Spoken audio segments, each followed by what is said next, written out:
বলেন, একটি মাস তোমরা রোজা রেখেছো, কিয়ামুল লাইল করেছো, সিয়াম রেখেছো, আমার ভয়ে সর্বরকম খানাপিনা পরিত্যাগ করেছো, শুধুমাত্র আমি আল্লাহর ভয়ে। এই যে এত কিছু অর্জন করলা, রমজান চলে যাওয়ার পরে তোমাদের অর্জনগুলি তোমরা ধূলিসাৎ করে দিও না। কে বলছেন? আল্লাহ পাক। কারণ আমরা সবাই জানি, ইফতারির পূর্ব মুহূর্তে যখন সবারই ক্ষুধা লেগে যায়, খাবার সামনে থাকে, অনেক সময় হাত দিয়ে আমরা খাবারগুলো নাড়াচাড়া করি, কথা বলেন ঠিক কিনা? কিন্তু শুধুমাত্র আল্লাহু আকবার বলার অপেক্ষায় আমরা কেউ খাই না, কথা বলেন ঠিক কিনা? এই জন্য আল্লাহ পাক বললেন, বান্দা তুমি এত কষ্ট করলা, এত কষ্ট করে রোজা রাখলা, একটি মাস তুমি কষ্ট করার পর এই কষ্টটা তুমি বৃথা যেতে দিও না। এই জন্য আল্লাহ পাক বললেন, ও আমার বান্দারা, তোমরা ওই উম্মাদেরই মহিলার মতো হইও না যে সারাদিন রশি পাকানোর পরে কোনো কারণ ছাড়াই রশিগুলি আবার নষ্ট করে ফেলে, কথা বলেন ঠিক কিনা? এই জন্য আমাদের এই রমজান মাসে যে কষ্টগুলো করেছি আমরা, যতটুকুই আল্লাহ পাক আমাদেরকে তাকওয়া দিয়েছেন, এটাকে নষ্ট করা যাবে না। এটা 1 নম্বর শিক্ষা। রমজানের পরবর্তী কাজ, আমাদের 1 নম্বর কাজ হলো যে আমরা রমজানে যেমন ছিলাম, আমল কিছুটা কম হতে পারে, কিন্তু যা কিছু করেছি এটা নষ্ট করা যাবে না। কেমনে নষ্ট হয়? আল্লাহ পাক বলেন, ইন্নাহু মান ইউশরিক বিল্লাহি ফাকাদ হারামাল্লাহু আলাইহিল জান্নাহ ওয়া মাওয়াহুন নার। তোমরা যদি শিরিক করো, যে ব্যক্তি শিরিক করবে, মান ইউশরিক বিল্লাহ, আল্লাহর সাথে যে ব্যক্তি শিরিক করবে, ফাকাদ হারামাল্লাহ, আল্লাহ পাক ওই ব্যক্তির জন্য জান্নাত হারাম করে দিয়েছেন। নাউযুবিল্লাহ। আল্লাহ পাক অন্য আয়াতে বলেন, ওয়ালাকাদ উহিয়া ইলাইক ওয়া ইলাইকাল্লাযীনা মিন ক্বাবলিক ওয়ালাকাদ উহিয়া ইলাইকা ওয়া ইলাল্লাযীনা মিন ক্বাবলিক। আল্লাহ পাক বলেন, আমি নবীর কাছে ওহী করেছি। কি করেছি বলেন? ওহী করেছি। ওয়ালাকাদ উহিয়া ইলাইকা, আমি আমার নবীর নিকট ওহী প্রেরণ করেছি। ওয়া ইলাল্লাযীনা মিন ক্বাবলিক লাইন আশরাকতা লায়াহবাতান্না আমালুকা ওয়া লাতাকুনান্না মিনাল খাসিরিন।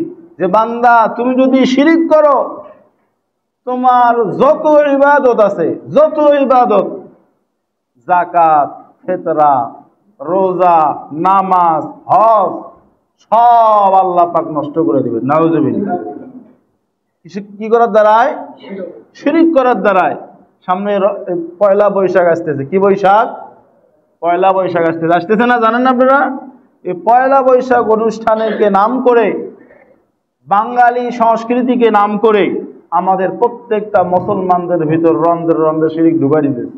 এই জন্য খবরদার, আজকে আমি আলোচনা এই জন্যই করতেছি, যাতে রমজানুল মুবারক মাসে যতটুকু আমরা তাকওয়া অর্জন করতে পেরেছি, এগুলি এই শিরিক করার দ্বারা আমরা নষ্ট করা যাবে না। আমার কথা নয়, কোরআনের পাকের কথা আমি শুনাইলাম, লা ইয়াহবাতান্না আমালুকা ওয়া লা তাকুনান্না মিনাল খাসিরিন। এবং শুধু যে নষ্ট হবে তা নয়, আমরা সবাই ক্ষতিগ্রস্তের মধ্যে অন্তর্ভুক্ত হয়ে যাব। নাউযুবিল্লাহ। এই জন্য শিরিক থেকে দূরে থাকতে হবে। আপনার আমল কিছু কমে যেতে পারে, রমজান মাস চলে যাওয়ার পরে আমল একটু কমে যেতে পারে, কিন্তু আমল নষ্ট করা যাবে না। আমল কমে যাওয়া আর পেছনের আমল নষ্ট করা, দুইটা কি একটা? একজন ব্যক্তি নামাজ পড়ে চুরিও করে, একজন ব্যক্তি নামাজ পড়ে তারপরে ডাকাতি করে, ছিনতাই করে, সুদ খায়, এরকম ভাবে আরো যেগুলি খারাপ কাজ আছে সেগুলি করে, গুনার কাজ করে।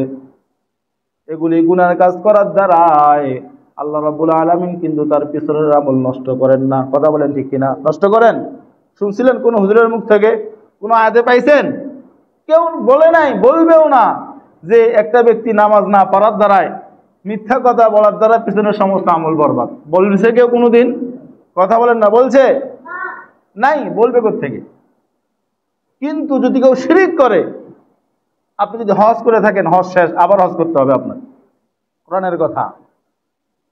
এজন্য শিরিক থেকে বিরত থাকতে হবে, যাই করেন না কেন। শিরিক থেকে আপনাকে বাঁচতে হবে। আল্লাহ রাব্বুল আলামিন বলেন, ইন্নাশ শিরকা লাযুলমুন আযীম, নিশ্চয় শিরিক মহা বড় জুলুম। শিরিক কি? মহা জুলুম, বড় জুলুম। যে আল্লাহ পাক আপনাকে আমাকে সৃষ্টি করেছেন, খাওয়াচ্ছেন, পালতেছেন, সে আল্লাহর সাথে আপনি গাদ্দারি করবেন, সে আল্লাহর সাথে আপনি অন্য কাউকে শরীক বানাবেন, এটা আল্লাহ পাক কখনোই বরদাস্ত করতে। এজন্য আমাদের শিরিক থেকে বাঁচতে হবে। এজন্য আমি সংক্ষেপে আরো কিছু আলোচনা করব, যার কারণে শিরিক নিয়ে আর আলোচনা করলাম না। শুধু এতটুকু মেসেজ দিলাম যে আল্লাহ পাকের সাথে অন্য কাউকে শরীক করা যাবে না। আমরা কম বেশি সবাই জানি। দুঃখনীয় বিষয় হলো একটা ঘটনা সত্য, যে এই যে ঈদ গেল, আমাদের ঈদের মিছিলেও মূর্তি ঢুকেছিল। কথা বলেন ঠিক কিনা? দেখেন, যে মূর্তি ভাঙ্গার জন্য আপনার নবী আল্লাহ পাক পাঠাইছেন, আপনার নবী আসছেন দুনিয়াতে। মক্কা বিজয়ের পরে সর্বপ্রথম আল্লাহ নবী কি করছিলেন জানেন আপনারা? সর্বপ্রথম মূর্তিগুলো আল্লাহর ঘর থেকে বের করছেন। সুবহানাল্লাহ। বের করে ছুঁড়ে মারছেন। আপনার নবী মূর্তি ভাঙলো, আর আপনি মূর্তিকে কি করেন? এই জন্য খবরদার, মূর্তি নাজাস, নাপাক, এগুলো আমি আগে অনেকবার শুনেছি আপনাদেরকে, আজকে আবার নতুন করে আলোচনা করব না। শুধু এতটুকু আপনাদেরকে মনে করছি, শোভাযাত্রার নামে, মঙ্গল যাত্রার নামে কোন রকম শিরিক যেন আমাদের মুসলমানদের মাধ্যমে না হয়, এটা সতর্ক থাকতে হবে।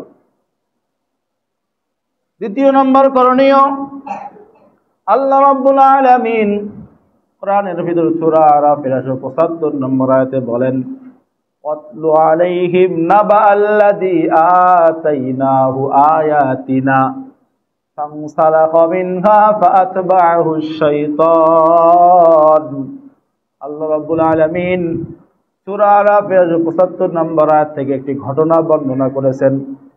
এই ঘটনাটা হচ্ছে মুসা আলাইহিস সালামের জামানার একটি ঘটনা। মুসা আলাইহিস সালামের জামানায় একজন ব্যক্তি ছিল এমন, যে ব্যক্তি আল্লাহ পাকের কাছে যা চাইতো আল্লাহ রাব্বুল আলামিন সাথে সাথে সেটাই কবুল করে নিতেন। সুবহানাল্লাহ বলেন। বালাম ইবনে বাউর, বালাম ইবনে, নাম শুনছেন না অনেকেই? এই ব্যক্তিকে আল্লাহ রাব্বুল আলামিন এমন একটা পাওয়ার দিয়েছিল যে আল্লাহ পাকের কাছে যা বলতো তাই আল্লাহ পাক কবুল করে নিত। এটাই আল্লাহ পাক আল্লাহর নবীকে বলতেছেন, অতলু আলাইহিম নাবা আল্লাযী আতাইনাহু আয়াতিনা। হে নবী, আপনি ওই ব্যক্তির কথা আমার বান্দাদেরকে শোনায়া দেন, যে ব্যক্তিকে আমি অনেক নিদর্শন দিয়েছিলাম, কিন্তু সেই ব্যক্তি শয়তানের অনুগত্য করেছিল। শয়তানে কি করেছিল? ঘটনাটা একটু বললে বুঝে আসবে। ওই ব্যক্তিকে আল্লাহ পাকের কাছে যা চাইতো তাই বলতো, তাই আল্লাহ পাক দিয়ে দিত। তো এইরকম তাকে যা বলছে যে, হে বালাম ইবনে বাউর, তুমি মুসা নবীর ব্যাপারে আল্লাহর কাছে দোয়া করো। মুসা নবীর ব্যাপারে আল্লাহর কাছে কি করো? দোয়া করো। তখন বালাম ইবনে বাউর আল্লাহ বলে, আল্লাহ এরা তো সবাই বলতেছে দোয়া করার জন্য, আমি কি দোয়া করব? আল্লাহ বলছেন, খবরদার, মুসা সাধারণ কোনো মানুষ নয়, মুসা হচ্ছে নবী, খবরদার, তার ব্যাপারে তুমি কিন্তু দোয়া করবা না। তো বালাম ইবনে বাউর বলছে যে আমি দোয়া করতে পারবো না।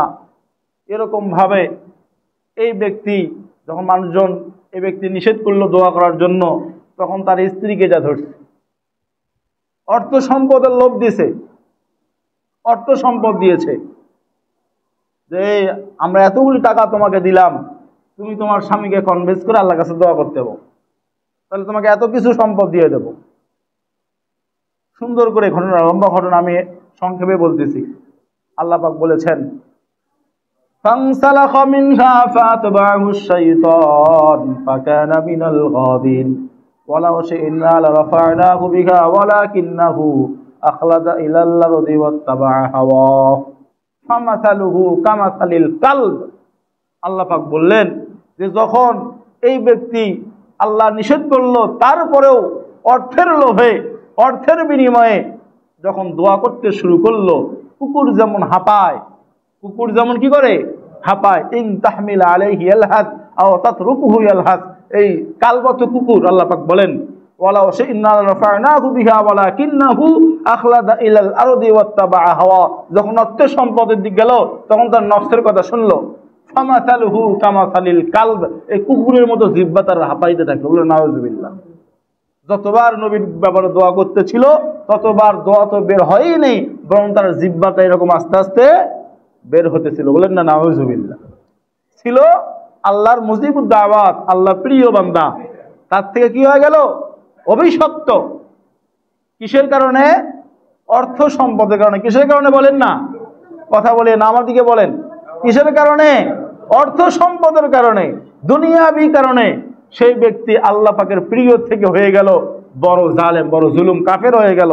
এই জন্য আমাদেরও রমজান যে চলে গেল, রমজান চলে যাওয়ার পরে যাতে দুনিয়ার মোহে পড়ে, টাকা ইনকামের পিছনে পড়ে আমরা আখিরাতকে ভুলে না যাই, মালাম ইবনে বাউলের মতো আমরা না হই। দ্বিতীয় নম্বর শিক্ষা যে আমাদের কখনোই অর্থের পিছনে দৌড়াতে গিয়ে আখিরাতকে নষ্ট করা যাবে না। কারণ আল্লাহ রাব্বুল আলামিন বলেন বাল তুসিরুনাল হায়াতাদ দুনিয়া ওয়াল আখিরাতু খায়রুন ওয়া আবকা। আল্লাহ পাক বলেন, ও আমার বান্দারা, তোমরা তো দুনিয়াকে প্রাধান্য দাও, দুনিয়ার পিছনে দৌড়াও, দুনিয়াকে তোমরা সব সময় সামনে রাখো। আল্লাহ পাক বলেন বাল তুসিরুনাল হায়াতাদ দুনিয়া ওয়াল আখিরাতু খায়রুন ওয়া আবকা। কিন্তু দুনিয়া তো ক্ষণস্থায়ী, অবশিষ্ট তো থাকবেই আখিরাত। বলেন না সুবহানাল্লাহ।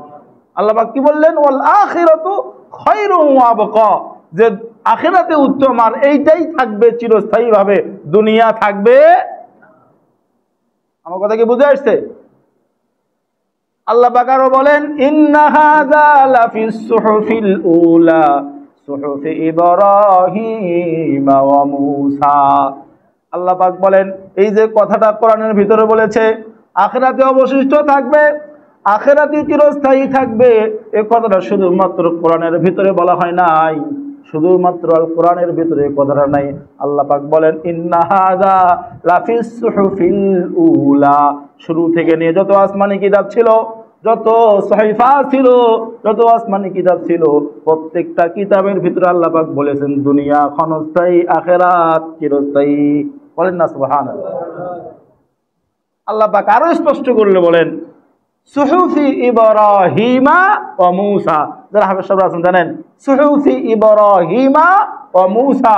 আল্লাহ পাক বলেন ইব্রাহিম এবং মূসার সহিফার ভিতরে কথাটা ছিল যে আখিরাতে চিরস্থায়ী আর দুনিয়া দুনিয়া থাকবে না। এজন্য দুনিয়ার পিছনে পড়ে গিয়ে, দুনিয়ার মোহে পড়ে আমরা কখনোই আখিরাত ধ্বংস করব। দ্বিতীয় নাম্বার যে রমজান তো শেষ, রমজানের পরে আমরা দ্বিতীয় নাম্বার কাজ কখনো এটা করব না যে আমরা আখিরাতকে জলাঞ্জলি দিয়ে আখিরাতকে ধ্বংস করে দুনিয়াকে প্রাধান্য, এটা কখনোই আমরা তৃতীয় নাম্বার কাজ। আর এই জন্য আল্লাহ পাকের কাছে দোয়া করতে হবে। আল্লাহ রাব্বুল আলামিন দোয়া শিখিয়ে দিয়েছেন আলে ইমরানের ভিতর। আল্লাহ পাক বলেন রব্বানা লা তুযিগ কুলুবানা বা'দা ইয হাদাইতানা ওয়া হাব লানা মিন লাদুনকা রাহমা। আল্লাহ পাক বলেন হে বান্দা তুমি আমার কাছে দোয়া করো, রব্বানা, হে আমাদের রব, লা তুযিগ কুলুবানা বা'দা ইয হাদাইতানা, আমাদের হেদায়েতের পরে আমাদেরকে আর পথভ্রষ্ট কইরো না।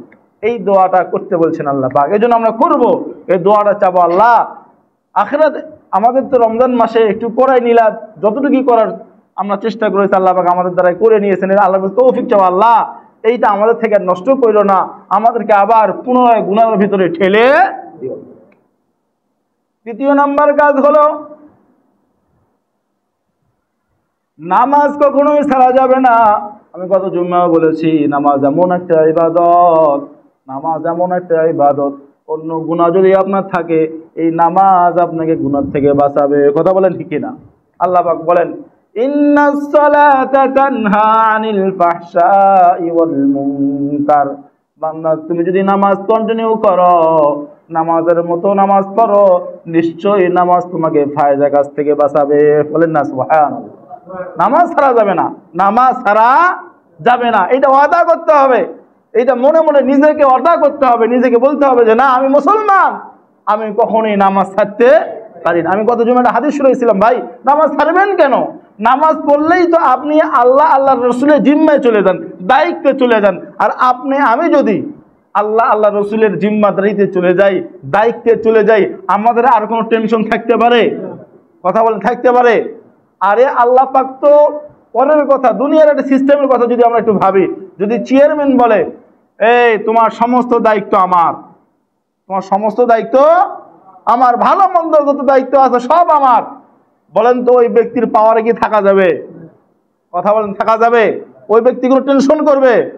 না আমি যা কিছু করি না করি আমার পিছনে চেয়ারম্যান সাহেব। কথা বলেন ঠিক কিনা? এইটা যদি সামান্য একটা চেয়ারম্যানের যদি এরকম তাকে দেওয়ার পরে এরকম তার মনের ভাব চলে আসে, সেখানে আল্লাহ পাক বলতেছেন, আল্লাহ রাসূল সাল্লাল্লাহু আলাইহি ওয়াসাল্লাম বলেন ফামান লা তাতরুক সালাতাম মাকতুবাতাম মিন ইনদিল্লাহ ফাকাদ বারিআত যিম্মাতু মিনহুল্লাহি ওয়া রাসূলি। আল্লাহ পাক বলেন তোমরা ইচ্ছাকৃতভাবে নামাজ ছেড়ে দিবে না। নামাজ কি করবে না? ছেড়ে দিবে না।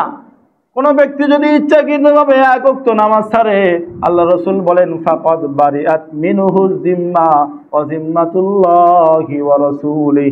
এক ওয়াক্ত নামাজ যদি কোনো ব্যক্তি ছেড়ে দেয়, আল্লাহর রাসূল বলেন ওই ব্যক্তি আল্লাহ আল্লাহর রাসূলের জিম্মাদারি থেকে বের হয়ে যায়। নাউজুবিল্লাহ। আল্লাহ পাক বলেন আরেক আয়াতে সূরা বাকারায় বলেন হাফিযু আলাস সালাওয়াতি ওয়াস সালাতিল বুসতা। তোমরা নামাজকে হেফাজত করো। নামাজকে কি করো? হাফিযু আলাস সালাওয়াত, তোমার নামাজগুলোকে তোমরা হেফাজত করো। ওয়াস সালাতিল বুসতা, বিশেষ করে তোমরা আসরের নামাজকে হেফাজত করো। কিসের নামাজ? অনেক তাফসীরকাররা বলছেন যোহর, এই আয়াতের তাফসীর এখানে মধ্যমের নামাজ বলা হয়েছে। তো অনেকেই তাফসীর নিয়েছে এখান থেকে আসর, অনেকেই বলছে যোহর। যাই হোক দুই নামাজকে আল্লাহ পাক এক্সট্রা ভাবে বলছে নামাজটা হেফাজত করবাই, আবার এই দুইটা ওয়াক্ত নামাজকে বেশি করে হেফাজত করতে হবে। কারণ ওই সময় আমরা অনেক সময় কাজে ব্যস্ত থাকি, নামাজের কোনো কি থাকে না, ধ্যান ধারণা থাকে না। এই জন্য নামাজ ছেড়ে দেওয়া যাবে না। যাই হোক আলোচনা সামনে আরো করবো। আজকে আলোচনার সারমর্ম হলো, আজকে একটা হাদিস আমি শুনেছি, হাদিসটি আলোচনা করে আমি শেষ করবো। রাসূল বলেন এই রমজানের পরে 6টি রোজা আছে। কয়টি রোজা? 6টি রোজা। শাওয়াল মাসে 6টি রোজা আছে। আল্লাহ রাসূল বলেন এই 6টি রোজা যদি কোনো ব্যক্তি আদায় করে, তাহলে ওই ব্যক্তি যেন সারা বছর রোজা রাখার মধ্যে গণ্য হয়ে যাবে। সুবহানাল্লাহ। কয়টি রোজা? 6টি।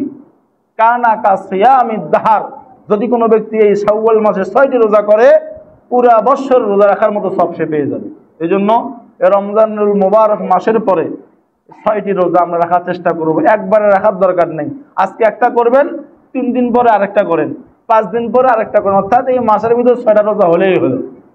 মাসের ভিতর 6টা রোজা হলেই হলো। ওর সময় মা বোনরা করে কি একসাথে লাগালে রাখতে থাকে, এটা করার দরকার নেই, এটা করার নিয়মও নয়।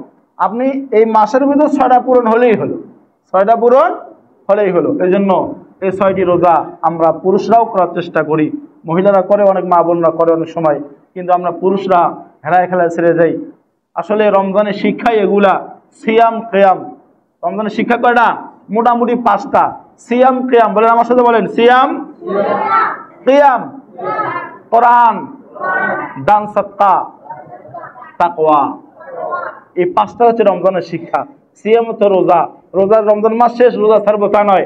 আইয়ামে বীজের রোজা আছে, শাওয়াল মাসের রোজা, মুহররম মাসের রোজা, এরকম ভাবে শাবান মাসের রোজা, এগুলি আমরা করব। এটা হচ্ছে শিক্ষা রমজানের, যে আমি তো রমজান চলে যাচ্ছি, তোমরা আমাকে আবার এমন ভাবে বিদায় দিও না, আমাকে তোমরা ভুলে যেও না, মাসে মাসে আমাকে স্মরণ রাখবা। এটা রমজানের শিক্ষা। দ্বিতীয় নাম্বার হচ্ছে আমি রমজানে তোমরা যেমন কিয়াম করেছিলা, এরকম ভাবে রমজানের বাহিরেও তোমরা কিয়াম করতে ভুলবে না। মানে নামাজ পড়তে তোমরা কি করবে না? ফরজ নামাজ তো পড়বাই, সম্ভবপর হলে রাত্রে নফল কয়েক রাকাত নামাজ পড়বা। সিয়াম কিয়াম, এরপর কোরআন। এই কোরআনের মাস রমজান মাস চলে গেল, এই রমজানের পরও কোরআনকে ভোলা যাবে না। কোরআনকে রাখতে হবে সামনে। সব জায়গায় আপনি কি চাকরি করেন, কি করেন, যাই করেন না কেন, কোরআনকে সবসময় সামনে রেখে চলবেন। কোরআনকে সামনে রেখে চললে কোরআন আপনাকে জান্নাতে নিয়ে যাবে। আর যদি কোরআনকে পিছনে রাখেন, কোরআন কোথায় নিয়ে যাবে? জাহান্নামে নিয়ে যাবে। এই জন্য আমি হাদিসগুলো শুনাইছি। তৃতীয় নাম্বার হলো দান সদকা। রমজান মাসে আমরা যেমন করেছি, রমজান শেষ, রমজানের পরও আমরা দান সদকা করব। আর পঞ্চম নাম্বার হচ্ছে তাকওয়া। আমরা যেমন রমজানে আল্লাহ পাকের ভয়ে খাবার সামনে থাকা সত্ত্বেও, পেটে ক্ষুধা থাকা সত্ত্বেও, সামনে খাবার পেটে ক্ষুধা, তারপরও শুধু আল্লাহ পাকের ভয়ে খাবার মুখে দেই নাই, তেমনি এ রমজান শেষ আপনি যেখানেই যান না কেন, ঘুষের টাকা যখন আসবে সামনে, মনে করবেন যে না, এটা অবৈধ টাকা, এটা আমার মুখে দেওয়া যাবে না। সুদের টাকা যখন সামনে আসবে, মনে করবেন না, এটা সুদ। সুদ খাওয়া মানে আল্লাহ রসুলের সাথে যুদ্ধ ঘোষণা করা, আমি এটা করতে পারবো না। এইরকম ভাবে যদি আপনি জায়গায় জায়গায় আল্লাহ পাককে তাকওয়াটা অর্জন করে এই তাকওয়াটা স্মরণ রাখতে পারেন, আমি কথা দিতে পারি হয়তোবা আপনার দ্বারা আর কোনো গুনাহ হবে না। আল্লাহ রাব্বুল আলামিন আমাদের সবাইকে তাকওয়া সামনে রেখে আমাদের বাকি জীবনগুলি চলার তৌফিক দান করে। আল্লাহুম্মা আমিন।